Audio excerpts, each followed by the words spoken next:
ભુજમાં આગળ વાત કરીએ તો મહાકુંભના સમાપન માટે હવે માત્ર 7 દિવસનો સમય બાકી છે, પરંતુ ભક્તોની ભારે ભીડ જોવા મળી રહી છે।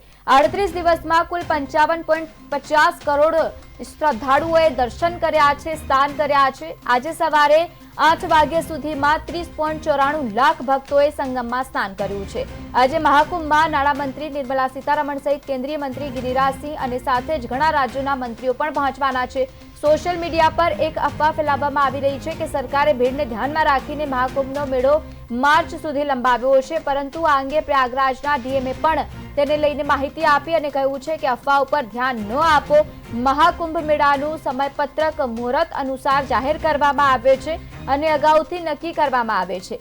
મહાકુંભ 26 ફેબ્રુઆરી સુધી જે રહેવાનું છે અને ત્યારબાદ પૂર્ણ થશે। મંગળવારે રાત્રે શહેરથી હાઈવે સુધીમાં ભારે ટ્રાફિક જામના દ્રશ્યો સર્જાયા।